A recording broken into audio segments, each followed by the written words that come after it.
മൈദ എന്ന് പറഞ്ഞാൽ തന്നെ ക്യാൻസറോജനിക്കാണ്. പിന്നെ അതിൻ്റെ മേലോട്ട് പോകേണ്ട കാര്യം നമുക്കില്ല. ഗോതമ്പിൻ്റെ അവസാനത്തെ വേസ്റ്റ് പശ, അതിനകത്ത് അലോക്സിനും.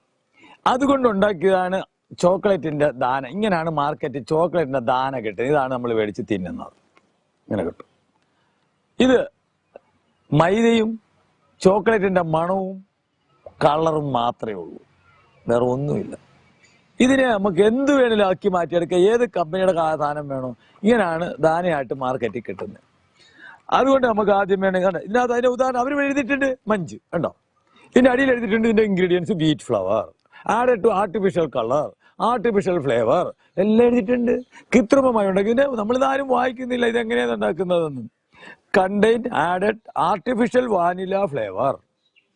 വാനിലയില്ല, കൃത്രിമ പെട്രോളും ആസിഡും കൊണ്ടുണ്ടാക്കിയതാണ് ഫ്ലേവർ എന്ന് പബ്ലിക്കിന് അറിയാത്തത് കൊണ്ടാണ് അവർക്ക് മനസ്സിലാവുന്നില്ല. അത് കഴിഞ്ഞിട്ട് ഇതിന്റെ ഇൻഗ്രീഡിയൻസിൽ ക്ലിയർ ആയിട്ട് എഴുതിയിട്ടുണ്ട് wheat flour. Ingredients wheat flour, partly hydrogenated vegetable oil. അതിനകത്താണ് ട്രാൻസ് ഫാറ്റ് ഉണ്ടാവുന്നത്.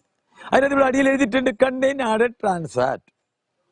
ട്രാൻസ് ഫാറ്റ് എന്ന് എഴുതി കഴിഞ്ഞാൽ മനസ്സിലാക്കിക്കോണം, പിന്നെ ഈ സാധനം കഴിക്കരുത്. കാരണം ട്രാൻസ് ഫാറ്റ് ഒരു കുട്ടിയുടെ ഉള്ളിൽ ചെന്നാൽ അടുത്ത കുട്ടി ജനിക്കില്ല. 50 ഡിഗ്രിക്ക് മേളിലേ ഈ ട്രാൻസ് ഫാറ്റ് ഉരുകുള്ളൂ. നമ്മുടെ ശരീരത്ത് ഭയങ്കര പനി പിടിച്ചാൽ പോലും 42 ഡിഗ്രി ടെമ്പറേച്ചർ വരെ വരുന്നുള്ളൂ. 50 ഡിഗ്രിയിലേ ഇത് ഉരുകുള്ളൂ. അതുകൊണ്ട് ഇത് കൊറോണറി ആർട്ടറിയെ ഡയറക്റ്റ് ബ്ലോക്ക് ആക്കും, ബ്ലഡിന്റെ സർക്കുലേഷൻ കുറയ്ക്കും. അത് കഴിഞ്ഞിട്ട് ഇത് ക്യാൻസർ ആണ്. എല്ലാത്തിനും നിങ്ങൾക്ക് ആർക്ക് വേണമെങ്കിലും ട്രാൻസ് ഫാറ്റ് നെറ്റിൽ പോയി അടിച്ചു നോക്കിയാൽ അതിന്റെ ഡീറ്റെയിൽ വിക്കിപീഡിയ പോയി ഒന്ന് അടിച്ചു നോക്കുക, എവിടെ വേണമെങ്കിലും അടിച്ചു നോക്കൂ. ഇത്രയും സാധനം ഇതിനകത്ത് എല്ലാം എഴുതി വെച്ചിട്ടുണ്ട്. അതാണ് തമാശ. ഇതിനകത്ത് നിങ്ങൾ വായിക്കുമ്പോൾ ഇതിനകത്ത് ഈ 22 എന്ത് വന്നു, അല്ലെങ്കിൽ ഈ 221 എന്ത് വന്നു, അല്ലെങ്കിൽ ഈ 635 എന്ത് വന്നു, ഈ 401 എന്തുവാണെന്നു. ഇത് ഓരോ ഗ്രേഡും ഉണ്ട്. അവർ ഈ ഗ്രേഡ് എഴുതി വെച്ചു. നിങ്ങൾ ആരെങ്കിലും നോക്കാണ്ട് ഒരു മഞ്ചും മേടിച്ചു ഈ 425 അല്ലെങ്കിൽ ഈ 635 ഒക്കെ മേടിക്കാൻ പോകാനായിട്ട് നിങ്ങളെ കൊണ്ടുണ്ടോ? ഇതിനകത്തെല്ലാം അതിനകത്ത് ഓരോന്നിന്റെ അതിന്റെ ഡേറ്റുകളും എല്ലാം എഴുതിയിട്ടുണ്ട്. അപ്പൊ ഈ സാധനം നമുക്ക് എങ്ങനെ അറിയാൻ പറ്റും? അതല്ല ഈ എന്തുവാ, അതുപോലെ നമുക്കുണ്ടാ വിദ്യാഭ്യാസമുള്ള നമ്മള് ഈ വിദ്യാഭ്യാസം എല്ലാം പഠിച്ചത് അവനവന്റെ ശരീരത്തിനെ പറ്റിയോ അവനവന്റെ ജീവിതത്തെ പറ്റിയോ നമ്മുടെ ജന്മത്തെ പറ്റിയോ ഒന്നും ഒരു ചുക്കും പഠിക്കണില്ല. നമ്മളെന്താ പഠിക്കണേ? അതാണ് ഇമ്പോർട്ടന്റ്. അതിനാ മാറേണ്ടത്.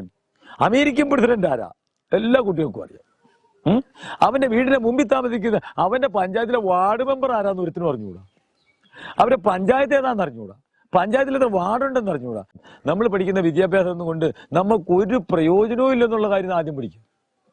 A+B the whole square, A² + 2AB+B² എല്ലാവർക്കും അറിയാം. എവിടെയെങ്കിലും ആരുടെയെങ്കിലും ജീവിതവുമായിട്ട് ഇത് ബന്ധമുണ്ടോ? എവിടെയെങ്കിലും ഇത് ഉപയോഗിക്കുന്നുണ്ടോ? ഒന്ന് പറഞ്ഞു തരാം. ഇത് കാണാപ്പാടം പഠിച്ചിരിക്കും, എല്ലാവരും പഠിച്ചിട്ടുണ്ട്. ഈ സംസ്കാരം ഒന്ന് മാറട്ടെ. ഈ ചോക്ലേറ്റ്, ഐസ്ക്രീം, മിഠായി ഇതെല്ലാം മാർക്കറ്റിൽ നിന്ന് മാറുമ്പോൾ നമ്മുടെ പിള്ളേർ ചോക്ലേറ്റ് എന്നാൽ എന്തുകൊണ്ടാണ് വാകേടാവുന്നേ? പല്ല് പൊടിഞ്ഞു പോകുന്നു. ഇതിനകത്ത് സാക്രീൻ നമ്മുടെ ശരീരത്തിനകത്ത് നമ്മൾ കഴിക്കുന്ന ആഹാരത്തിനകത്ത് മൊത്തം കാൽസ്യത്തിനെയും ന്യൂട്രലൈസ് ചെയ്തോളയും. അല്ലാതെ പല്ലിൻ്റെ ഇടയ്ക്ക് ചോക്ലേറ്റ് കയറിഞ്ഞിട്ടല്ല പല്ല് പൊടിയുന്നത്. പല്ല് പൊടിയുന്നതിനൊപ്പം കണ്ണ്, മുടി, സ്കിന്ന്, എല്ല് ഇതെല്ലാം ഡൗൺ ആവുകയാണ്. പല്ല് കേടുള്ള ആൾക്കാർ നോക്കണം, അവൻ്റെ എല്ല് ബലമില്ലാത്തതാണ്, അവൻ്റെ കാഴ്ചക്ക് ഷാർപ്പില്ല, കേൾവി പോലും എല്ലാം, അവൻ്റെ സ്കിന്ന് എല്ലാത്തിനും വ്യത്യാസം ഉണ്ടാക്കുന്നതാണ്. നമ്മുടെ ശരീരത്തിൽ നിന്ന് ന്യൂട്രിയൻസിനെ ന്യൂട്രലൈസ് ചെയ്ത് കളയുന്നു. അതുകൊണ്ടാണ് കുട്ടികൾക്ക് ഇത് തിന്നാൽ കുഴപ്പമുണ്ടാകുന്നത്. അപ്പം ഇന്ന് മുതൽ നമ്മുടെ കുട്ടികൾക്കെല്ലാം ചോക്ലേറ്റ് മാറ്റുന്നു, മിഠായി മാറ്റുന്നു. പിന്നെ ഏറ്റവും കൂടുതൽ ട്രാൻസ്ഫാറ്റ് ഉള്ളത് പപ്സ്, ബർഗർ, പിസ്സ, പിസ്ത, ബ്രെഡ്, ബന്ന്, ബേക്കറി ഐറ്റങ്ങളിനകത്ത് എല്ലാത്തിനകത്തും ഈ ട്രാൻസ്ഫാറ്റ് ഉണ്ട്. അപ്പോൾ ബേക്കറി ഐറ്റങ്ങൾ തിന്നാൻ വെച്ച് അടുത്ത തലമുറ ഉണ്ടാവാനായിട്ട് അച്ഛനും അമ്മയും കൂടെ മക്കളെ കൊണ്ട് നടക്കാണ്. എൻ്റെ മോക്ക് കുട്ടിയില്ല, എൻ്റെ മോന് കുട്ടിയില്ല, അതുകൊണ്ട് നടക്കാണ്. ആദ്യം കുട്ടി ഉണ്ടാവാതിരിക്കുന്ന മരുന്ന് കൊടുത്തോണ്ടിരിക്കുന്നു. അപ്പോൾ ഇന്ന് മുതൽ നമ്മൾ ഇതങ്ങ് നിർത്തി. പകരം എന്തുവാണ്? പകരം അട, ശർക്കര കൂട്ടി. ഇപ്പം ഇഷ്ടം പോലെ ചക്കര സീസണാണ്, കൊടുക്കുക.